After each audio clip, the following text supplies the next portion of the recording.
Thank you. I'll try to live up to that. It's a little scary. Good evening. And we have, as we did last week, most of the class of 2015 class of Clarion West. You guys want to raise your hands? And okay. And they've been working very hard. Now, I brought sort of a little stack of different things. And I will start with a story that some of you may know, but I've been talking about it this week, so I thought I would read it. It was written as a birthday present for my friend Victoria Garcia, who, when her husband asked her what she wanted for her birthday, said, "I want stories of the most forbidden love." And she specified those, and you will figure out what they are as I read. It's called No Place to Raise Kids, a tale of forbidden love.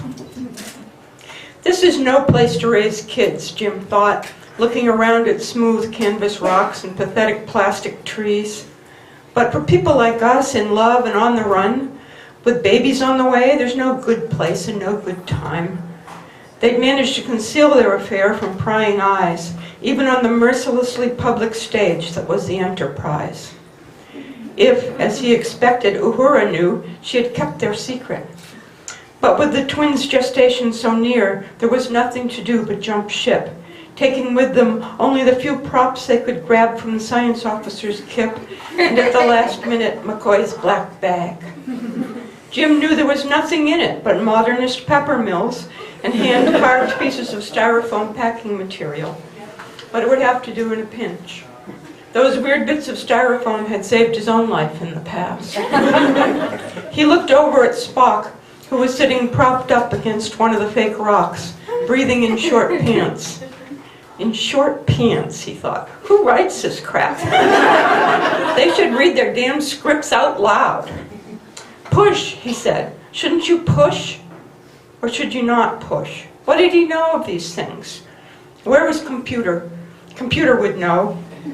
Computer was on the ship.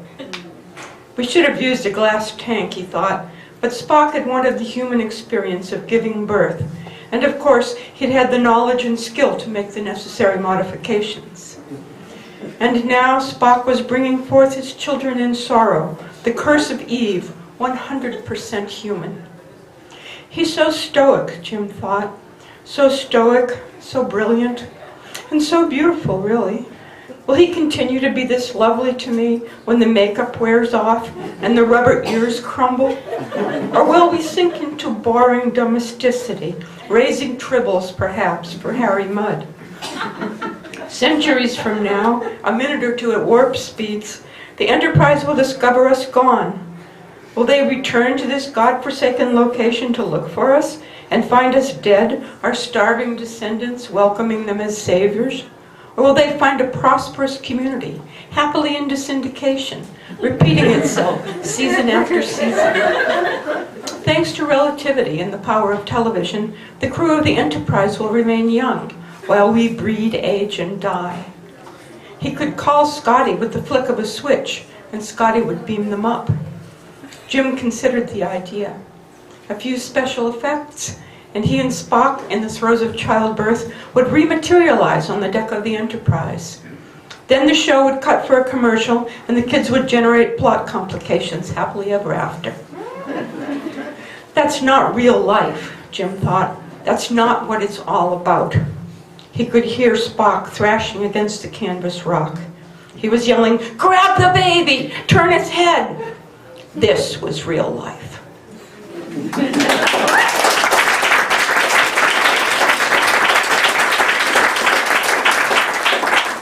I thought, why did I write a story I couldn't possibly sell? And now I'm going to read a selection of six very short little things, which I just sold to Dragon Steers Press. I was hounded into writing these by Michael Swanwick, who, as you know, is my nemesis. Michael started this when we were in China in April. He decided that the two of us should write a series of short pieces on the Chinese horoscope animals. So he flogged me for 3 weeks as we trekked across China. You know, is it done yet? Is it done yet? Is it done yet? And as I went home, he's saying, well, you'll finish it on the plane. And Dragonstairs Press is actually Marianne Porter's press, and Marianne is Michael's wife. So this wasn't like a major strategic coup. It was simply a wonderful opportunity to be forced to write 6 little vignettes. And I will let you determine what the animals are yourself as you hear the stories. This one's called Looking Good. Out for a cruise down the local happy lane, nodding to the neighbors, winking at the ladies, feeling pretty good about myself, I came upon a piece of precious metal, a flat golden square with a circle in the middle. How odd it was. It was the wrong shape for a coin, and yet was obviously made of gold. I leaned down for a closer look. Closer, it seemed even more attractive than it had at first. I was fascinated. It had strange glyphs impressed on one surface, and straight rays like beams of the sun on the other. I poked my beak into it. Oh, it felt good. This might look very elegant displayed upon my body, I thought. The hole in the center seemed larger than it was before. It was a remarkable glittering decoration, but what could I do with it? Would it fly, I wondered? I cut it on my beak and threw back my head. Could I make it spin? Just then, Monkey leaped from a tree, grabbed hold of the coin, and pulled it down over my head. It was a tight fit, and it stuck around my gullet. I ran to the pond to look at myself in the water. From deep beneath the surface, I looked back at myself. I looked elegant and rich, a rooster with a stunning gold collar. It brought out the highlights of ochre and reddish umber in my feathers. It was too tight, I knew that. If I wasn't able to get it off, I would never again swallow food. But I would make a lovely corpse. Down, boy. How could we not be loyal? If we bite you, you shoot us.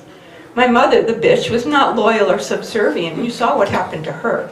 I know she didn't go to the countryside to live with some farmer, and I try not to spend a lot of time at the market in Yangshuo. Being loyal doesn't mean I don't notice when I'm slighted.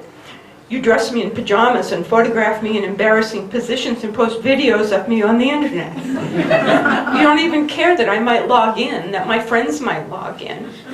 I still love you, but my feelings are hurt, and I think I'm getting a little paranoid, a little depressed. But I deal. I widen my eyes, I relax my brow, I take deep breaths, which makes you wonder why I'm panting so hard. I lie on the floor with my front paws crossed, which you think is so damned cute. I wait. One day, my eyes liquid with love for you, I will take back my dignity. Stretch time. Well, you can't just lie there perfectly still forever. Every so often you must, at the very least, adjust your limbs. I know this causes problems, and that many people have gone to their deaths. But look at it this way. People are going to die. So why not die by dragon?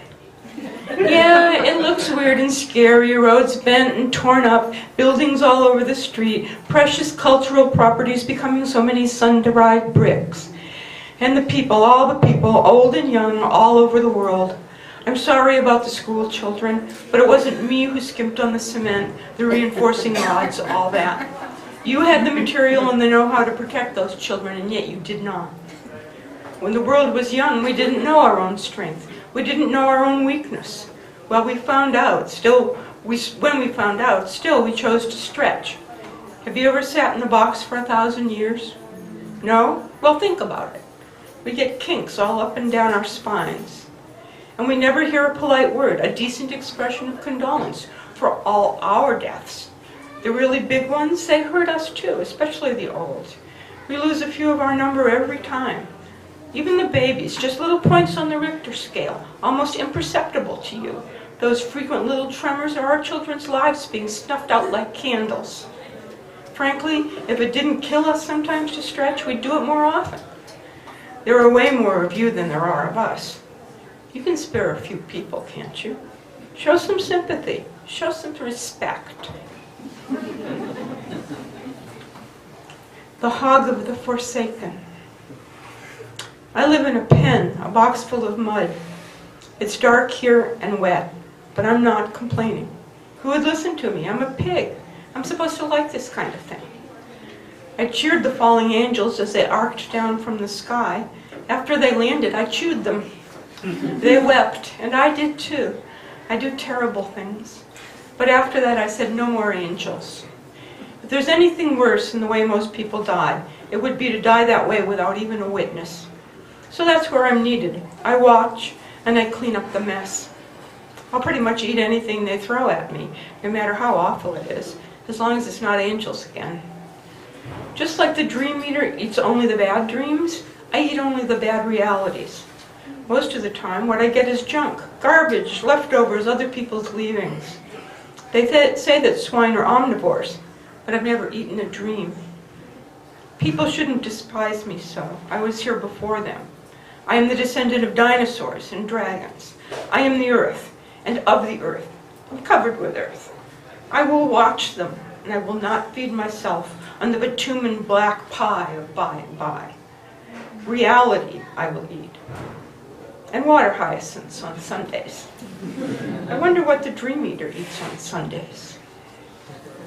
And that is with kind regards to Michael Hurley, who is the author of The Hog of the Forsaken, and the key to all of the mysteries of that. War and sheeps.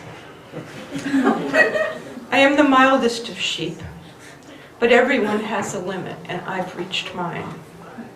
Why do you stare at me like that? I have, all of us, we sheep, a reputation for mildness, but that does not necessarily mean tractability. I mean, have you ever spent any quality time with a ram in breeding season? Head butt central. My people are even-tempered. We do not normally bite, even if things get problematic.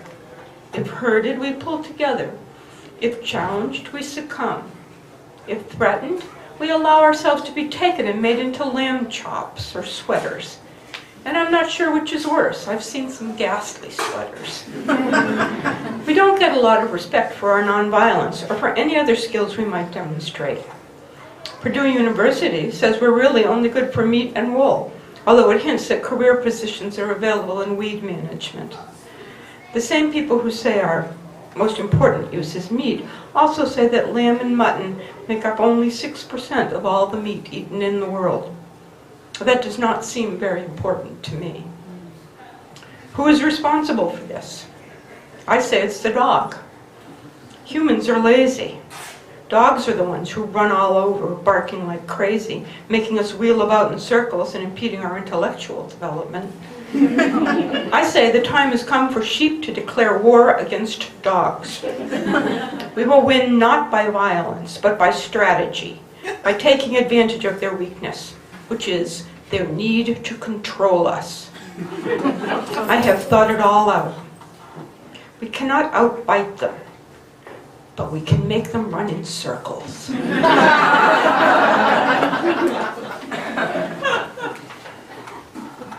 And finally, wake-up call. They say I'm a late riser, but I don't see it that way. I think the sun takes its own sweet time warming the world up in the morning. The sun works harder in the summer, and I'm happy enough to get up about 9 and bask for a few hours before starting my day. In the winter, I pretty much hibernate, and nobody's surprised if they don't see me around. But the fall and the spring, those are hard times. I'm sluggish most of the day. I don't know why they call it that. Slugs are out and about, busy as bees in the fall and spring, eating their little orange-fringed way around my yard. They pretty much demolish any green stuff I put in the ground. That's why I stopped gardening, to tell the truth. Why should I work my butt off for slugs? Where was I? Oh yeah, the morning people, or the night people for that matter. I'm having trouble focusing on the subject here. Must be spring. The people that as soon as they get up, their brains work. Them. At 9 a.m. they tell me I'm intelligent enough, those people. Then I ramp up, say about noon, and they're nowhere to be found. If I happen on one of them, I ask them, am I smarter than you now? And they say, oh yes, yes, you're very smart. You're smarter than I am. I say, that's not so smart. And then I eat them. Quod erat demonstrandum.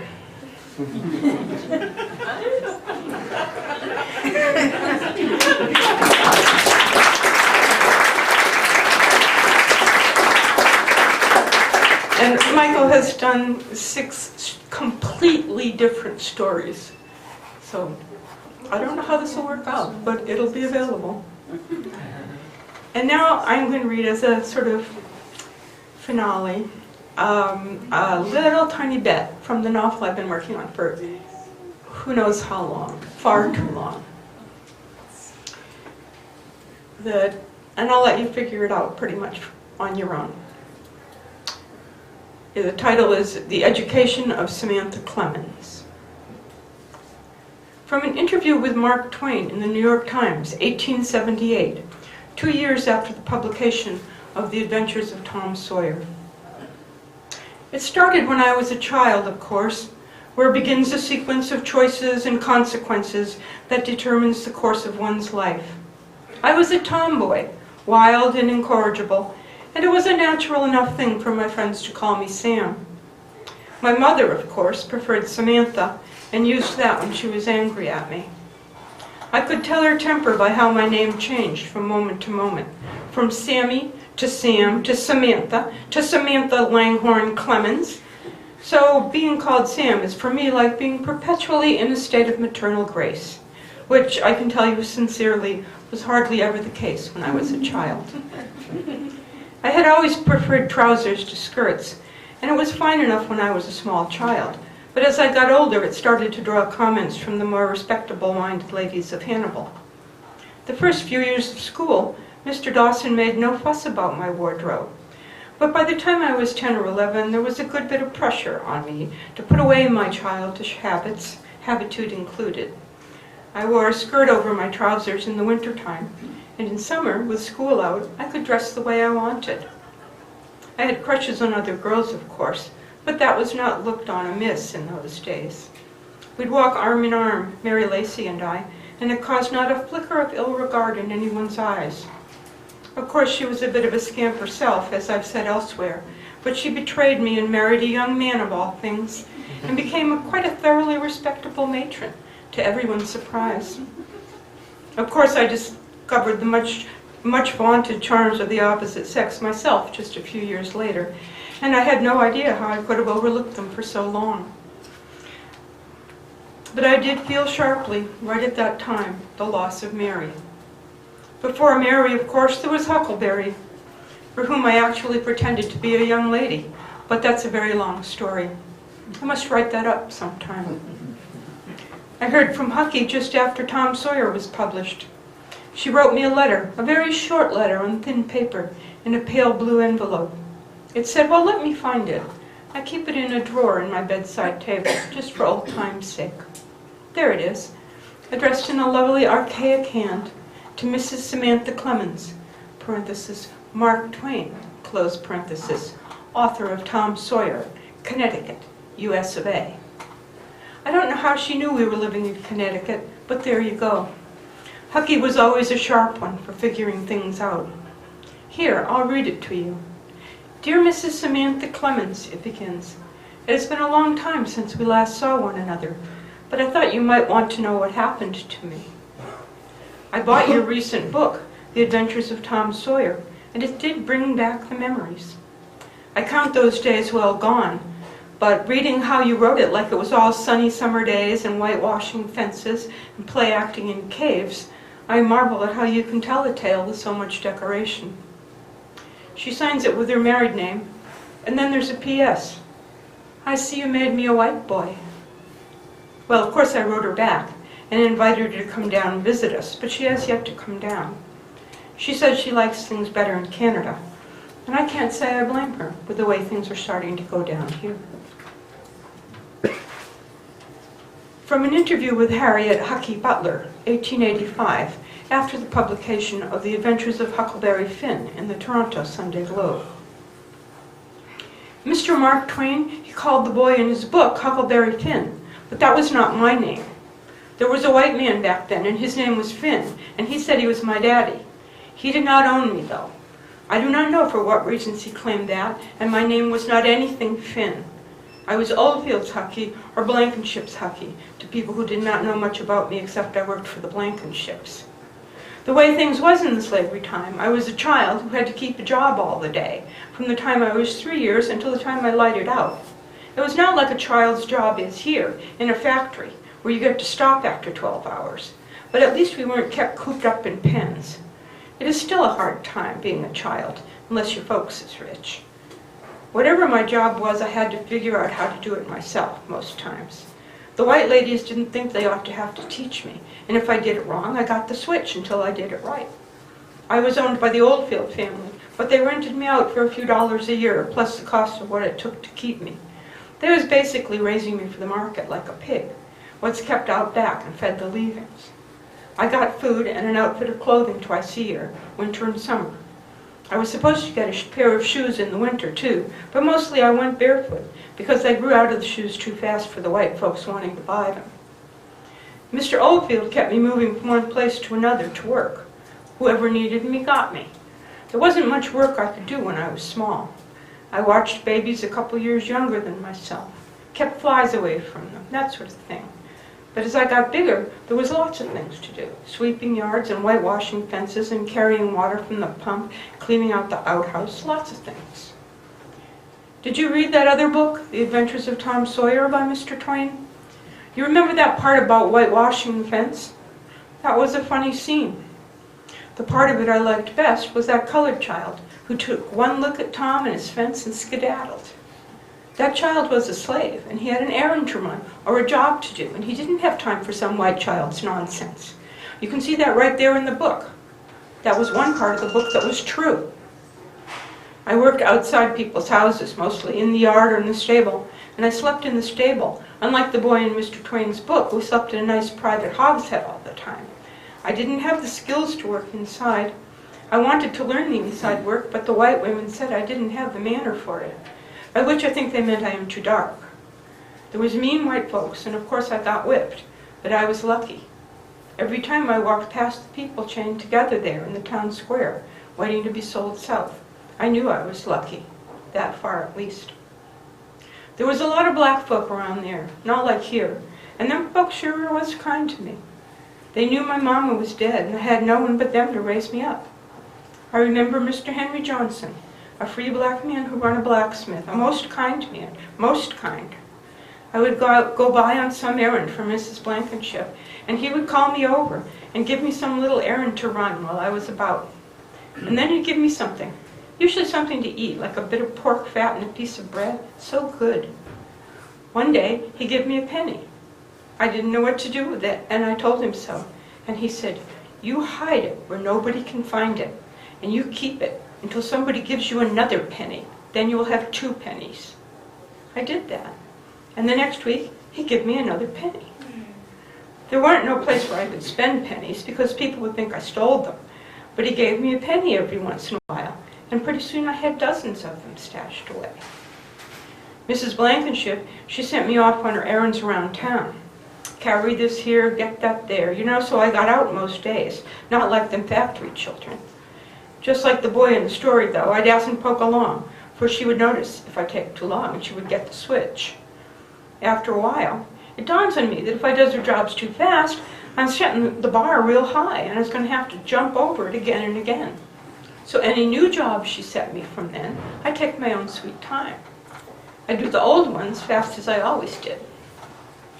I declare you've gotten so stupid, Hucky, she says. How can it take you so much longer to get over to the general store and back when you can get over to Mrs. Clemens in no time at all?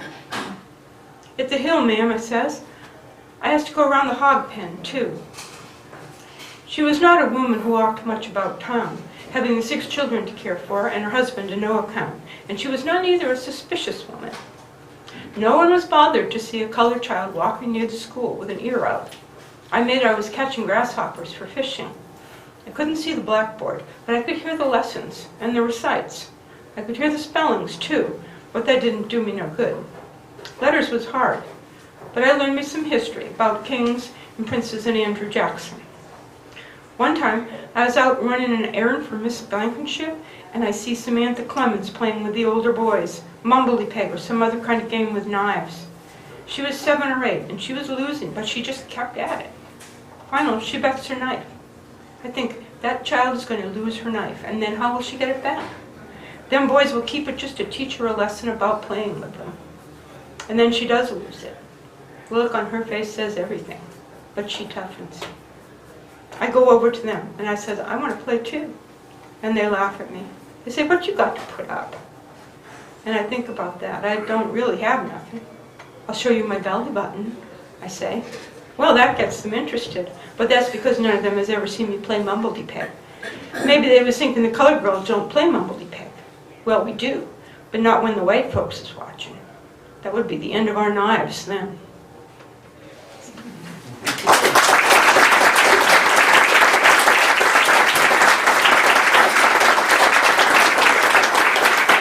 Okay, that's it. Any questions?